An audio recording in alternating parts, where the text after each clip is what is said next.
Listo, ya estamos grabando.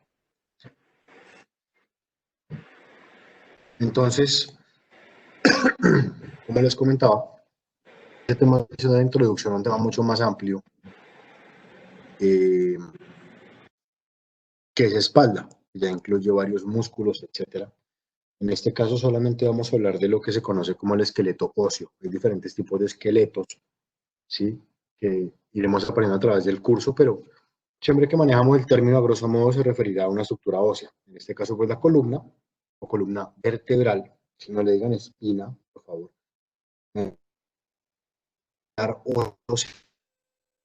El axis tiene el cuerpo, que soporta el peso de todo el hemicuerpo superior, es decir, la cabeza, el torso, las extremidades superiores, y lo transmite hacia las extremidades inferiores. Eso desde el punto de vista biomecánico tiene una importancia considerable, dado que somos seres bípedos.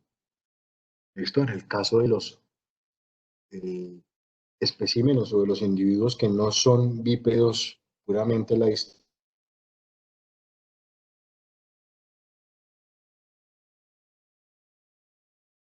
extremidades, la médula muscular. Esto en este caso es importantísimo que ustedes sepan que la médula espinal tiene una función importantísima de proteger y permitir, ¿sí?, discurrir la médula espinal, que es la última porción, la porción más caudal del sistema nervioso central y obviamente todas las raíces de los nervios espinales, es decir, la salida y la entrada de todo el cableado del cuerpo se da a través de esos espacios.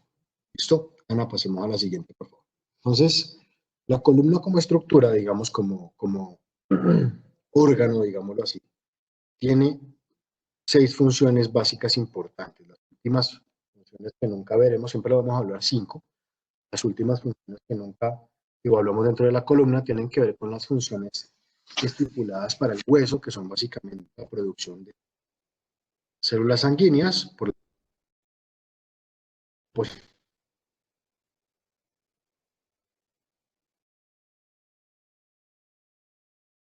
digamos, inherente tenemos en el cuerpo normal. Pero las 5 funciones principales, o las que siempre vamos a tener cuando hablamos de la protección, y además de eso, siendo un eje dorsal del cuerpo, completa la reja costal hacia posterior, ¿sí?, y da un anclaje importante entre la columna y las últimas costillas y la pelvis para un grupo de músculos que ayudan a proteger todos los órganos de la cavidad básica de la cavidad pélvica. ¿Listo? Además del punto de vista, digamos, estructural, tiene 2 funciones importantísimas. Fijación para estructuras que nos dan a nosotros cohesión como cuerpo. Ahora, cohesión como cuerpo, les decía, o que nos permiten el movimiento. ¿Listo? En cuanto a lo que nos da cohesión, tenemos que tener en cuenta los ligamentos y los tendones. ¿Listo? Son estructuras que permiten transmitir una fuerza de un músculo a un tendón o adosar 2 estructuras óseas adyacentes. ¿Listo? En cuanto a la estructura como tal, como les decía en la diapositiva anterior, la columna da soporte o soporta el peso, ¿sí?, de todo el hemicuerpo superior, ¿sí?, para distribuir esa carga en las extremidades inferiores, ¿sí? Y finalmente facilita la movilidad y la flexibilidad de lo que conocemos como el esqueleto axial. Ustedes se dan cuenta, el eje del eje, es decir, el eje del esqueleto axial, es la columna, ¿sí? Entonces, que la columna se pueda flejar, se pueda extender, se pueda rotar, implica que tenemos la capacidad de combinar movimientos para aumentar el rango de movimiento de lo que conocemos como torso. Eso ustedes pueden girar en cierta medida el tórax con respecto al abdomen, ¿sí?, para poder hacer un movimiento específico. ¿Listo? Pasemos a la siguiente, por favor. Pásala de nuevo. Eso. Esto es bastante importante. Cuando hablamos de la columna, nosotros la separamos para poder entenderla. ¿Listo? Y de acuerdo a eso, la partimos en varios segmentos. ¿Listo? Tenemos un segmento cervical, que es el cuello, básico, que es el segmento de la columna que está en el tórax. ¿sí? Luego 5 vértebras lumbares, que es la porción de la columna que queda hacia la porción abdominopélvica. Luego 5 vértebras sacras y 4 vértebras coxígeas.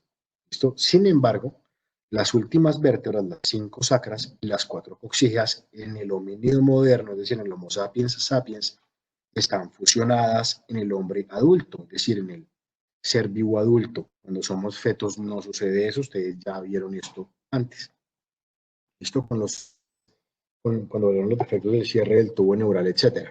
Esto si quieres pon otra vez a la derecha, Ana, porque ahí sale una visita chévere. Entonces, en el adulto nosotros hablamos de 26 vértebras en total, ¿sí? Sin embargo, en la etapa fetal del desarrollo hablamos de 33 vértebras. Eso cambia en casi todos los cordados, ¿listo? Todos los animales con columna vertebral. En el caso del humano tenemos 7 vértebras cervicales. Las primeras 2 tienen nombre propio, se conocen como Atlas y Axis. Atlas por el titán que carga el cielo sobre sus hombros de la mitología, y Axis porque el Axis tiene un eje que veremos más adelante. Sin embargo, todas las cervicales o todas las vértebras se nominan según su porción y su orden, es decir, las cervicales se pueden nominar C1, C2, 3, 4, 5, 6 y 7. Luego las torácicas, T1, T2, 3, 4, 5, hasta T12, que es la última vértebra torácica. Pues, podemos incluso derivar cuántas costillas tenemos en el cuerpo, que son 24. ¿Listo? Luego tenemos 5 vértebras lumbares, L1, L2, 3, 4 y 5. Luego 5 sacras, sin embargo, como les decía, en el adulto, ¿sí? El hueso sacro es uno solo. ¿Listo? Valentina, esa pregunta te va a responder en la clase de cintura escapular. ¿Listo?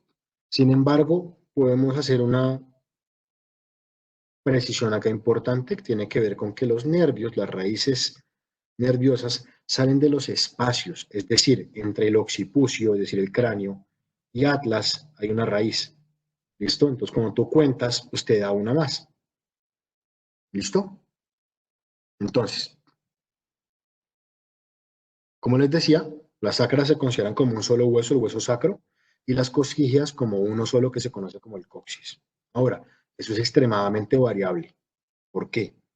Hay individuos que tienen vértebras lumbares supernumerarias, hablábamos la vez pasada, entonces pueden tener 6 vértebras lumbares. ¿Listo? Personas que pueden tener rabo, no confundan el rabo con la cola. ¿Listo? La cola todos la tenemos, más grande o más plana, pero tenemos cola. El rabo es diferente. El rabo, ¿sí? En nosotros solamente queda el coxis, que viene siendo como un remanente evolutivo, ¿sí? Que antes nos servía, ¿sí?, para cumplir alguna otra función de equilibrio, etcétera. Como ustedes han visto ya en Nat Geo de diferentes especies simioides, por así decirlo. Andrés me corregirá si simioide es una estupidez lo que dije o no. No sé si sepan, pero su monitor Andrés es ingeniero químico, biólogo y ahora está terminando medicina.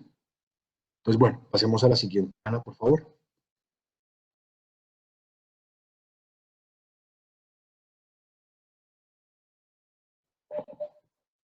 Pon otra vez a la derecha, que queda otra cosa por poner. Devuélvete. Entonces, bueno, entre todas las vértebras, ¿sí?, entre cada vértebra queda un espacio que ustedes pueden ver en esta imagen. ¿Cómo hago para mostrar esto? Solicitar. Ah, no. No, ¿para dónde vas? Devuélvete.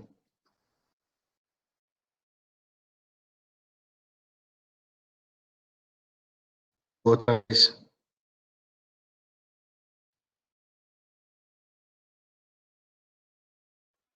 Necesito ver los conteos de las vértebras, Ana.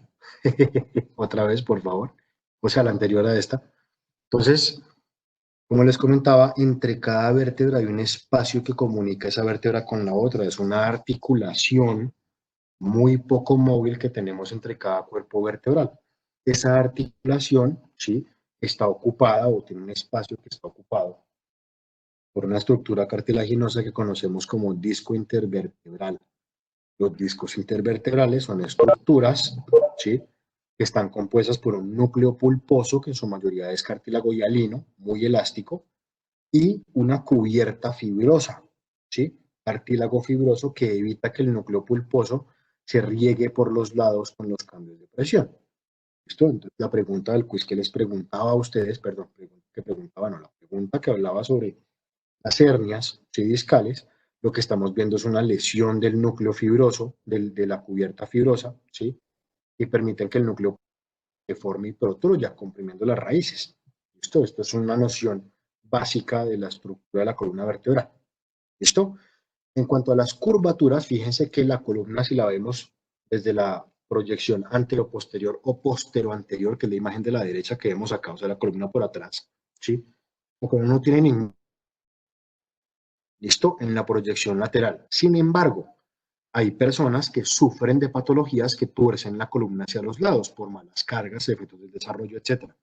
Esas patologías se conocen como compromisos escolióticos de la columna, cuando se pierde el ángulo cero con respecto al eje, ¿sí?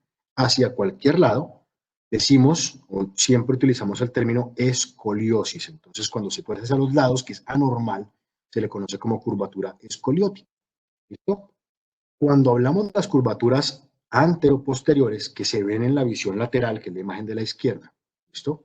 Tenemos, ¿sí? 4 curvaturas diferentes a través de la columna si no contamos el coxis. ¿Listo? La columna cervical tiene una curvatura predominantemente lordótica. La lordosis se define como una concavidad hacia anterior. ¿Listo? Luego viene la columna torácica, que fíjense que la curvatura va hacia posterior, hacia dorsal. Se conoce como curvatura sifótica. Se puede escribir con C, sifótica, o con X, xifótica. Ambas son válidas. Las raíces de sifos con X. Luego la columna lumbar, de nuevo, tiene una curvatura lordótica. El sacro, una curvatura sifótica. Entonces, cuando conocemos una persona que tiene un compromiso sifótico importante, si ustedes recuerdan la jorobada de Notre Dame, ¿sí? La jorobada de Notre Dame tenía una sifoescoliosis importantísima, es decir, la columna estaba torcida, angulada hacia adelante, de una forma muy marcada en la porción torácica, sifosis marcadísima, y además de lado, una sifoescoliosis. ¿Listo? Esto en cuanto a las curvaturas normales de la columna que también estaban en su quiz. ¿Listo? Que es una noción también de nuevo básica. Pasemos a la siguiente, por favor, Ana. Entonces, en cuanto a la estructura, cada una de las porciones de la columna que nosotros realmente creamos para poder entenderla, tienen diferencias que nosotros podemos diferenciar. ¿Listo? Entonces, por ejemplo, las vértebras, que ha sido costillas, ¿no? Las vértebras cervicales, ¿sí? Tienen un cuerpo que emula una forma de corazón, ¿sí? Que tiene procesos unciformes en la porción media, ¿sí? A excepción de una. ¿Cuál vértebra no cumple? Exacto, Juan José, perfecto. Atlas. ¿Por qué?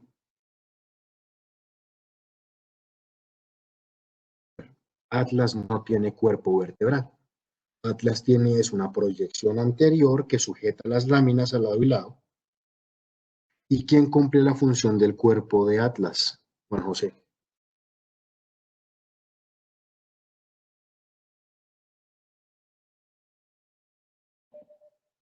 Siguiente del axis. Juan José, ¿me puede decir eso por el médicos?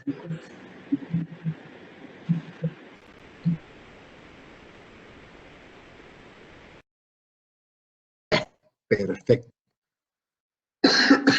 La apófisis odontoides del axis cumple la función del cuerpo del Atlas. La razón por la que el axis tiene este nombre es porque tiene esta apófisis que funciona como un eje, ¿sí? Que crea la famosa articulación del no. Cuando ustedes dicen no con la cabeza, ¿sí? La odontoides, mejor dicho, la atlas gira sobre la odontoides para generar un movimiento circunferencial. ¿Listo? Bastante importante. ¿Sí? Las vértebras torácicas, por su parte, tienen un cuerpo vertebral con forma redondeada, con una espina hacia la punta. ¿Sí? Las lumbares tienen forma de frijol. ¿Listo? Las apófisis espinosas de superior a inferior, o sea, de cervical hacia caudal, son usualmente bifurcadas en las cervicales y muy planas, o sea, discurren directamente hacia dorsal. Las torácicas son oblicuas y las lumbares son completamente horizontales y mucho más gruesas por la inserción de los músculos que tenemos ahí. ¿Listo? En las apófisis transversas de los cuerpos, ¿sí? En las cervicales tenemos un hueco, que en medicina se conoce como foramen. En este caso se le llama foramen vertebral, ¿sí? O foramen transverso. Ambos nombres son válidos. Ese foramen existe para que pueda pasar por ahí una arteria que se conoce como arteria vertebral de cada lado, que sube por la columna y luego en la base del cráneo se unen ambas formando una arteria que se conoce como arteria basilar o arteria de la base. Es una arteria que ingresa por la porción posterior del occipucio, o sea, del hueco, el foramen magno del cráneo, para dar la irrigación posterior del encéfalo. Es bastante importante. ¿Listo? Si quieres, pásala, Ana, por favor, empezamos a ver esto un poquito más sobre la marcha. Entonces, vean ustedes lo que se conoce como cuerpo vertebral. Entonces, el cuerpo vertebral es la estructura que realmente transfiere peso. Es así de sencillo. Pues el hecho de que Atlas no lo tenga realmente no implica mucho, solamente sostiene la cabeza, ¿sí? Es la porción más anterior de cada vértebra. Contiene mucho hueso esponjoso, por aquello lo de la importancia de la producción de células sanguíneas. ¿Sí? Su forma cambia según la posición en la que estemos y usualmente aumentan de tamaño y de espesor a medida que bajamos de nivel, obviamente asociado al aumento de las cargas. ¿Listo? Pasa, Lana, por favor. Luego de los cuerpos, los pedículos, que son los que comunican la porción anterior con la porción posterior de la vértebra, son porciones muy delgadas, muy cortas, ¿sí? Que unen las apófisis transversas a las articulaciones y al cuerpo. ¿Listo? En sus bordes tienen un par de escotaduras, entonces hacia arriba y hacia abajo, es decir, en esta porción, venga, a ver si puedo, anotación, listo. Ahora me dejas anotar.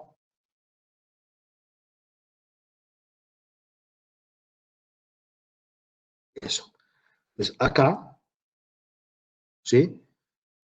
Y acá tendríamos las dos escotaduras superiores de esa vértebra y completamente contrarias a estas, o sea, en la otra cara por debajo, tendríamos las dos escotaduras inferiores. Esas escotaduras, como son entre dos vértebras, ¿sí? Resulta que yo puedo tener una vértebra aquí con su pedículo, la escotadura y el cuerpo, ¿sí? Y otra vértebra aquí que viene siendo el cuerpo, la escotadura, la apófisis y la espinosa, ¿sí? Aquí tendríamos entonces el disco intervertebral en la mitad, ¿sí? Y si se fijan, por los pedículos, que son estas porciones de aquí, esto que está en verde es la escotadura inferior de la vértebra de arriba, esto que tenemos aquí abajo es la escotadura, ¿sí?, superior de la vértebra de abajo, y fíjense que yo puedo cerrar un círculo ahí. Al cerrar ese círculo, lo que me queda se conoce como agujero de conjunción. Esto es bastante importante, ¿por qué? Porque dentro de este espacio, ¿sí?, pasa la médula, y la médula, pues la médula discurre así, digamos, ¿no?, una raya, pintémosla, ¿sí? Y entre cada agujero de conjunción sale un nervio por alguna parte del cuerpo. Entonces aquí arriba sale otro y aquí abajo sale otro. Entre vértebra y vértebra. Entonces, para que acabemos de hacer la correlación con aquello del núcleo pulposo de la columna, ¿sí? Si se rompe el anillo fibroso del disco intervertebral, se puede deformar haciendo esto. ¿Listo? El disco. Entonces, ¿qué va a hacer? Comprimir esta raíz nerviosa que está aquí, causando, obviamente, dolor. Eso se conoce como radiculopatía, es decir, una enfermedad, una raíz. ¿Listo? Pasemos a la siguiente. Luego de los pedículos hacia atrás, Ana se durmió. No, es que no me deja cambiarlo. Espérate. Es que tienen que volver a transferir la opción de la presentación. Ah, no, ¿yo puedo cambiarla? Sí, creo que es cierto.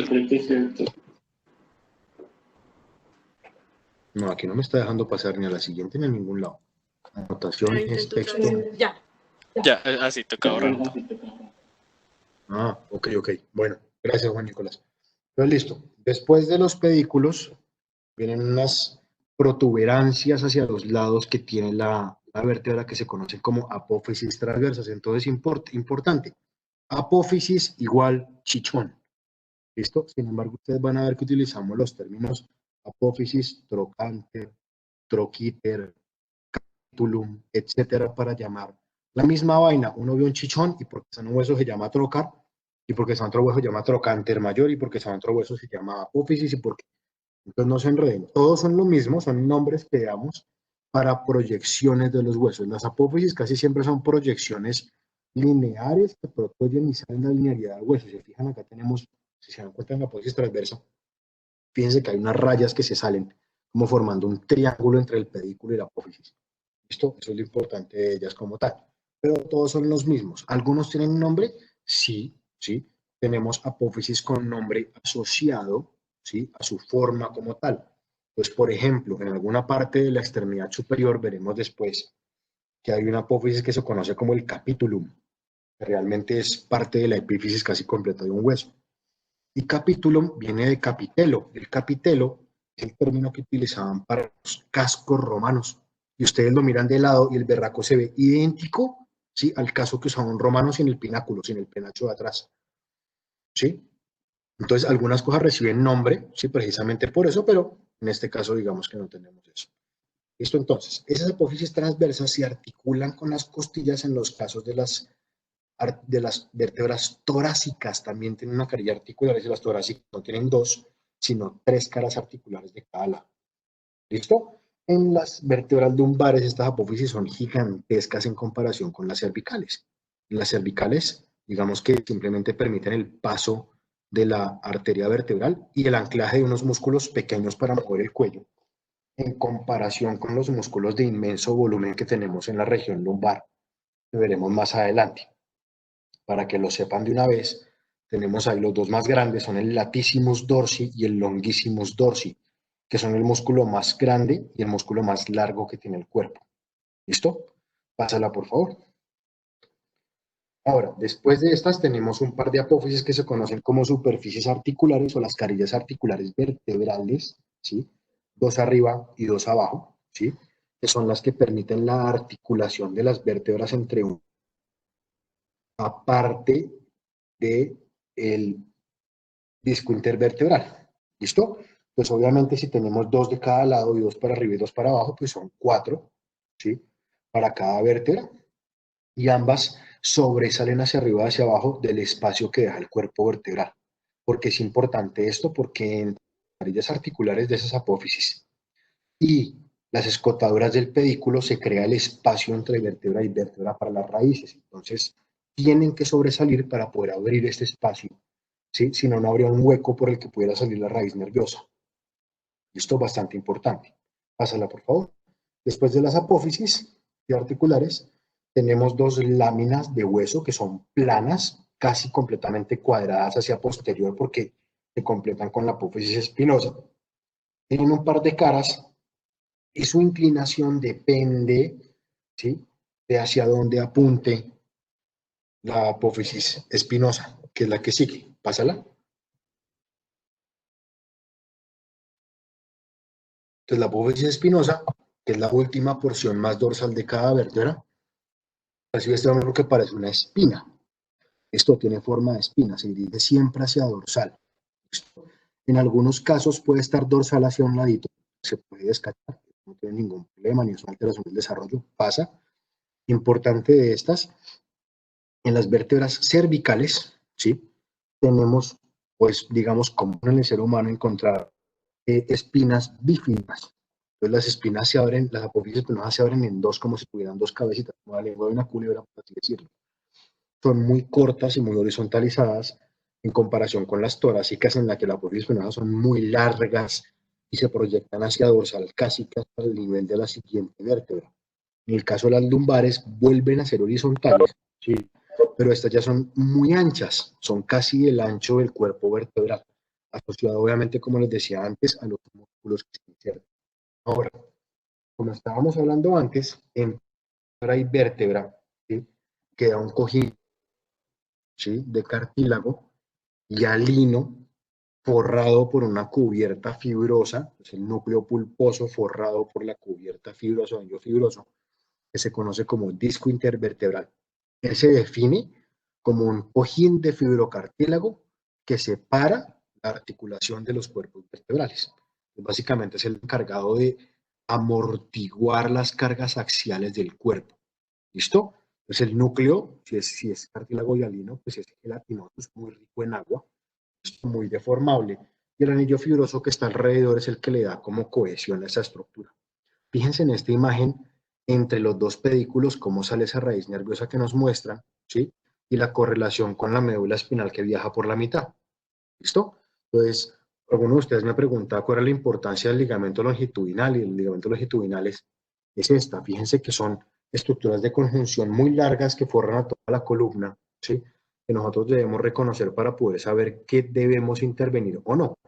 A nivel fisiológico son las que le dan cohesión como tal a la columna antes de los músculos. ¿Listo? Pasen, por favor.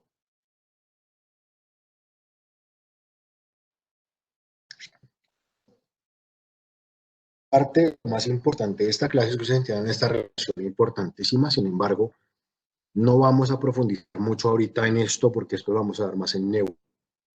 Pues ustedes saben que la médula espinal, ¿sí?, es la última porción del sistema nervioso central que se proyecta desde la base del encéfalo hacia abajo hasta la columna lumbar para después dar origen a lo que conocemos como la cauda equina, como la cola de caballo. Entonces, la médula viaja por entre el canal medular, todo su recorrido, nunca sale de ahí. ¿Listo? Pero la médula discurre con el tejido que protege al encéfalo. O sea, ese es de hecho lo que utilizamos para diferenciar el sistema nervioso central del periférico, es más esto que la localización. Que no tenga tejido conectivo en su interior, el sistema nervioso central no tiene tejido que lo sostenga, pero sí tiene tres cubiertas bastante gruesas que ayudan a mantenerse, ¿sí?, de forma adecuada. La más externa, que cumple como la función del periósteo, esa forra el hueso, y la más rígida se conoce como la dura madre. ¿Listo? La dura madre entonces es una capa muy gruesa que cubre absolutamente todas las estructuras hasta las raíces nerviosas hacia los lados. Lo mismo pasa con el encéfalo en el cráneo. Luego de la dura madre sigue una lámina que parece una telaraña, que conocemos como aracnoides. ¿Listo? Que crea un espacio que se conoce como espacio subaracnoideo entre ella y lo que conocemos como la pía madre. La pía madre es la cubierta más interna, muy delgada, muy lábil, que adhiere los vasos sanguíneos a la médula. En este caso, en el caso del sistema nervioso central, en el encéfalo serían los vasos sanguíneos al encéfalo o al cerebelo, o cerebro y cerebelo, y aquí abajo a la médula.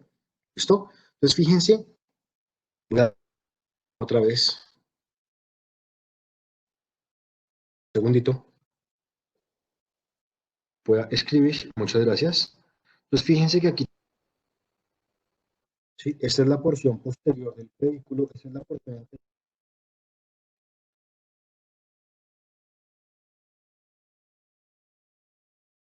El espacio que esta cuneta forma aquí, ¿sí?, salir el nervio, ¿sí?, o entrar el nervio hacia esto, eso es la porción de aquí, ¿sí? Se da por unos vasos sanguíneos muy pequeños, se conocen como vasos vertebrales, ¿sí?, que drenan usualmente hacia el abdomen o hacia los cuerpos vertebrales. Sin embargo, la irrigación sanguínea sí es muy diferente. ¿Por qué? Hay una arteria, la voy a pintar aquí para que la veamos más o menos bien. Rama de la aorta, ¿sí?, que hace esto y entra acá. Ustedes me dirán a qué nivel, esto no es casi ningún libro de como Adam Kewitz, y es de las pocas en las que todavía utilizamos el epónimo porque es extremadamente rara.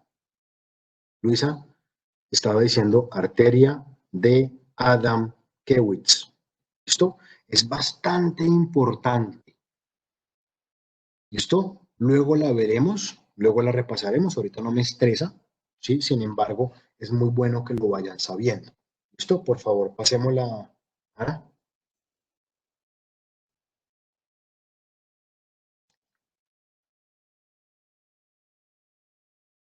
¿Listo? Entonces, como les decía, la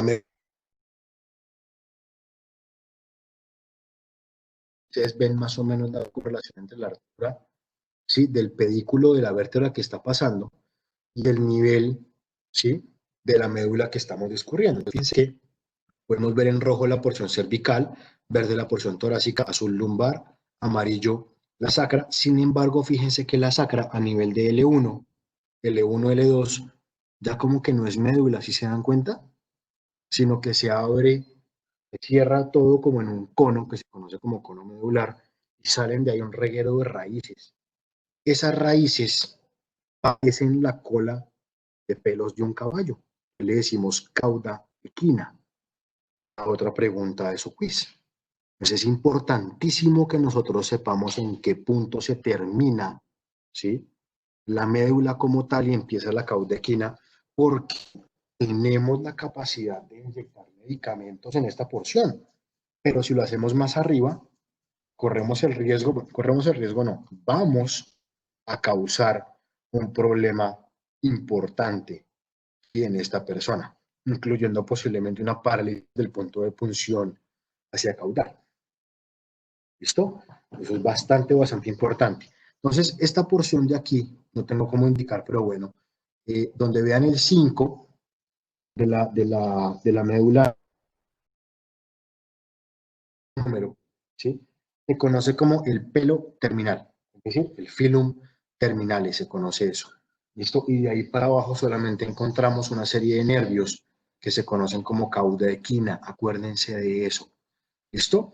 Todo este espacio, todo esto está recubierto de nuevo por las meninges, que son la pía madre, la aracnoides y la dura madre, y obviamente debajo de la dura madre y entre el espacio hasta que tenemos contacto con el tejido, viaja un líquido que se conoce como líquido cefalorraquídeo. Su nombre viene ahí, líquido céfalo del encéfalo y raquídeo de raquis de la columna. ¿Listo? Pasémosla, por favor. Ahora, esas dos vértebras que ven ahí son dos vértebras bastante curiosas que ya vimos desde antes. La de arriba a la izquierda se conoce como atlas, abajo a la derecha se conoce como axis. Fíjense.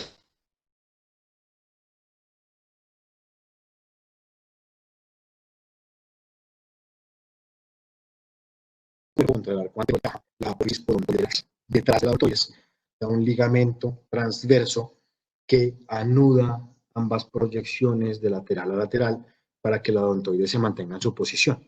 ¿Listo?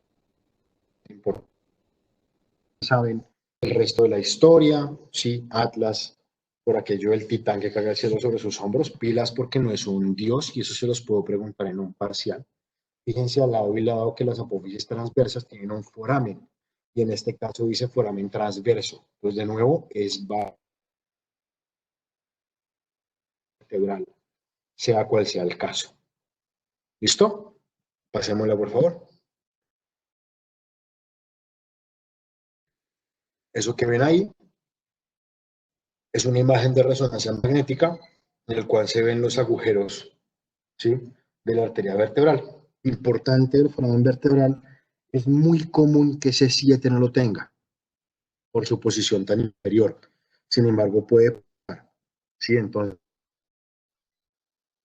vertebral para determinar si una vértebra es cervical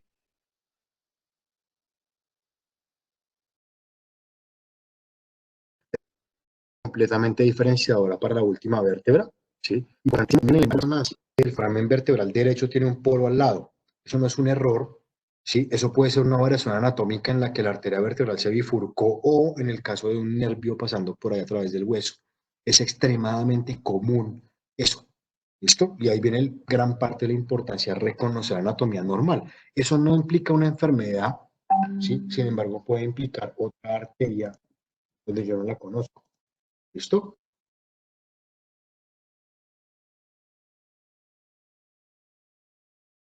Daniel me acaba de hacer caer en cuenta de algo, pero bueno. Bueno, por favor, pasémosle, por favor. ¿Listo? Entonces ven ahí los foramenes vertebrales contra las láminas. ¿Listo? Pasémosla. Importante espinosas de las vértebras lumbares, como son horizontales y muy anchas. ¿Listo? Y fíjense de nuevo cómo se forman las escotaduras superior e inferior, formando esos agujeros intervertebrales donde van a salir las raíces. ¿Listo? Bastante importante de nuevo por correlación clínica con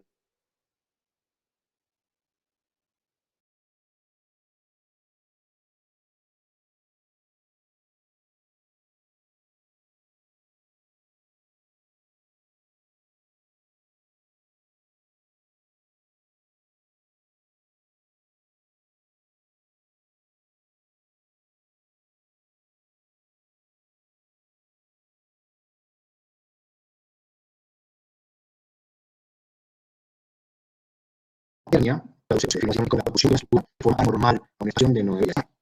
Hernias. ¿Me escuchan? No sé si me escuchan. Se le cortó No. un buen No sé pedazo. si me escuchan. ¿Ya me oyen? No, se le cortó. Rela, pero ya me escuchan. Ahora sí se le escucha, pero se le ha cortado. Toda esta diapositiva se le cortó. Listo. Entonces les decía que hernia significa o se define como la protrusión de una estructura a través de un espacio por donde no debería protruir. Listo, para que lo entendamos de forma sencilla. Entonces, si es una hernia discal, en este caso sería una porción del disco empujando, ¿sí? O saliéndose, protruyendo hacia donde no debería. Sin embargo, hay muchos tipos de hernias que veremos más adelante a través del curso. ¿Listo? Pues no se preocupen por eso. Importante, fíjense en cómo las cotaduras se forman. ¿Listo? Eso es lo importante. Démosla, por favor. Esto de acá, una radiografía muy vieja. ¿Quién me dice qué es eso?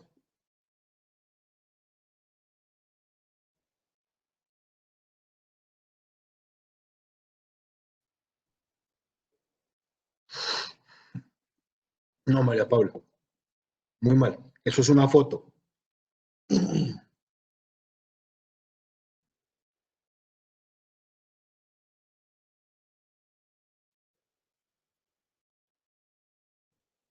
Casi, María Paula. Es una foto de una radiografía.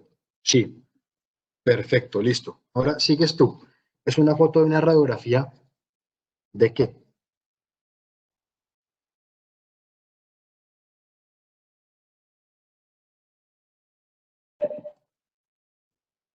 Siempre hagan este ejercicio. Siempre, porque con eso ustedes pueden reconocer las cosas mucho mejor. Yo sé que suena estúpido y todo el mundo queda como, no, pero ¿cómo le va a decir que es una foto? Pues obvio, ¿sí? No, no es tan obvio. Es una foto de una radiografía, ¿sí? De un humano en una proyección AP con la boca abierta. Esa proyección es específica para evaluar la apófisis odontoides. ¿Listo? Entonces, después de que usted sabe lo normal, saben que es una foto, saben que está impresa, saben que la resolución depende de, o sea, hay muchos mecanismos que no son normales. Saben que es una radiografía, es decir, tengo que ver el hueso blanco y el aire negro, ¿sí? O gris oscuro. Y tengo que entender que lo que sea blanco es radio opaco y que lo que sea negro es radio lúcido. ¿Y porque pasó o no pasó el rayo láser hacia la placa? ¿Sí? Y después de eso puedo empezar a pensar lo normal. Pues siempre que van una imagen diagnóstica, jóvenes, empiecen por ahí. ¿Qué es eso? Una imagen de tal metodología, de tal cuerpo, o sea, un humano, un mico, un perro, es muy diferente. ¿Listo? Después de eso, ¿cuál es la proyección para ustedes saber cómo están mirando? Y luego de eso buscan lo normal, miran qué hay. ¿Qué vemos acá? Una apófisis odontoide, las carillas articulares de atlas y axis, parte del occipucio y unas vainas blancas muy brillantes en las esquinas. ¿Quién me dice qué es eso?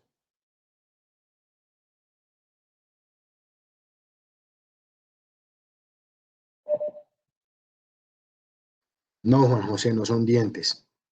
Los dientes se ven de un color gris todavía, un blanco mate como el hueso. Lo que ustedes están viendo brillante, blanco macizo, exacto, son coronas, son pedazos de metal, amalgamas que tenía esa persona en los dientes, calzas, le decían a eso. ¿Listo? Ahora sí busquen lo anormal. ¿Qué tiene esta persona? Una fractura de la odontoides en la base. ¿Listo? Entonces miren el lado izquierdo de la imagen, que es el lado derecho del paciente, porque en la proyección AP el paciente siempre está de frente. Es decir, la base del lado derecho de la odontoides, ustedes ven una discontinuidad. Márcales ahí el punto donde se fractura, perdón, así decirlo. Voy, que se quedó pensando. Pensé que lo iba a poner ahí y ya te iba a correr de monitora. No,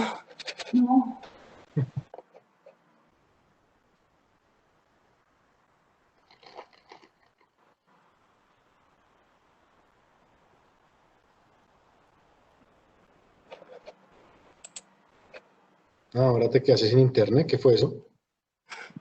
no sé. Eso pasa por pagar internet sin voz. No te toca a ti mostrarlo. Listo, bueno, muéstrame Si ven, jóvenes, eso se llama funde y reinarás ya. Pues me engañó que ya no pudo. Ahora me toca a mí. Muchas veces pido permiso. Listo. ¿Dame permiso?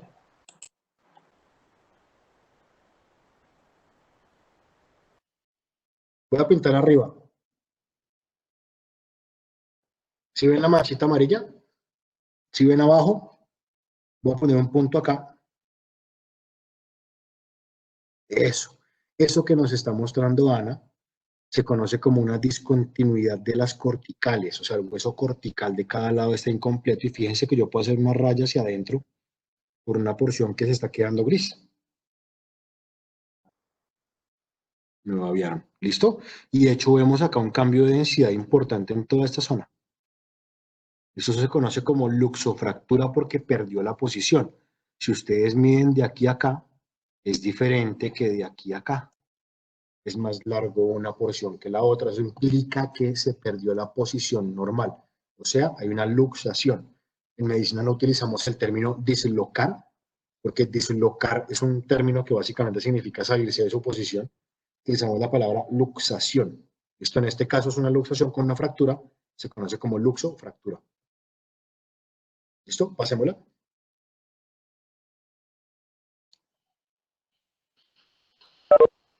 ¿Qué es, jóvenes?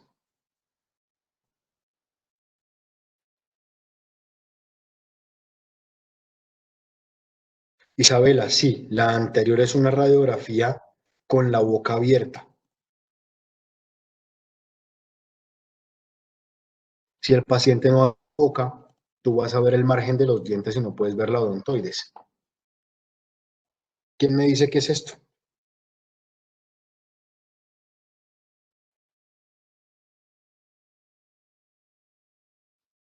Muy bien, María Paula. Es una foto de una radiografía de un ser humano exacto en vista lateral. Perfecto. Ahora sí, ¿qué tiene?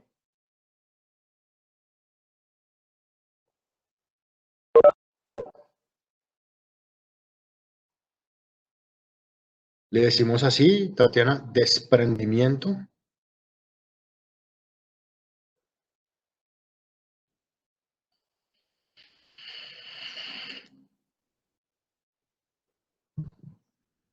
La columna flexionada.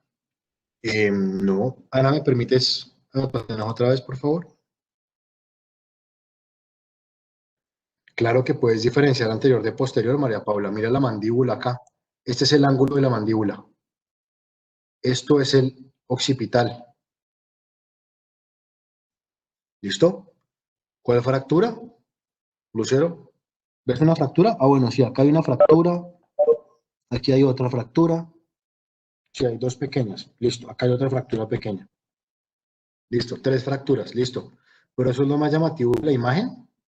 O sea, ¿a usted no le llama la atención esto?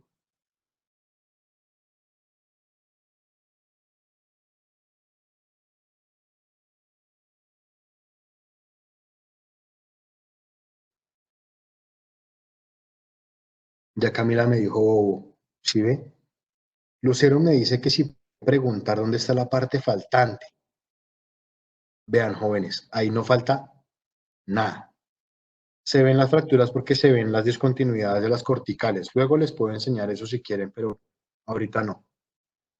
Daniela, sí, el término coloquial sería, se le desprendió la cabeza. Si ustedes se fijan, Ana, por favor, borra las anotaciones. O espérame, yo las puedo borrar desde aquí, acá tengo borrar. Espérame, yo las borro y ya les muestro.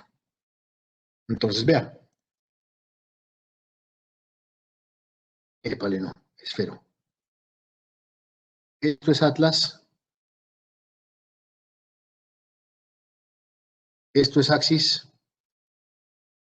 C3, C4, C5. No vemos el resto, pero de ahí para abajo podemos suponer que están completas. Es decir, el cuello sigue ahí, no falta ningún pedazo. ¿Qué sucedió? Hay una luxación importantísima entre C2 y C3, ¿sí? Seguramente con un compromiso importantísimo de la médula, a menos que se haya encogido hacia cervical, que puede pasar con una lesión inferior, ¿sí? Eso es una luxofractura de nuevo, ¿sí? Cervical, muy alta. Cuando tenemos secciones medulares por encima de C3, por encima de este nivel, es muy común que la persona pierda capacidades basales para mantener la vida, es decir, pueden sufrir de paros respiratorios espontáneos. ¿Listo? La verdad, Daniela, no, C2 está ahí, es el segundo punto de arriba para abajo. ¿Listo? Entonces, en este caso, sabemos que hubo un tratamiento, porque lo que ustedes ven por delante, no sé si ustedes ven esta línea, fíjense esta línea blanca que tenemos aquí adelante. ¿Sí ven esa raya blanquita ahí adelante? Esa raya de adelante es una sonda orogástrica. O sea, esa persona llegó al hospital con signos y le hicieron tratamiento. ¿Listo? No sé qué sucedió con él, el caso no es mío, es una radiografía muy vieja del doctor Juan David Hernández. ¿Listo? El cráneo, claro, María Paula, porque en esta porción tenemos algo muy importante. ¿Qué queda en esa porción? Les doy una pista. ¿Ven ese hueco ahí? El oído. ¿Y el oído cómo se conoce? La porción de adentro del oído, ¿qué es?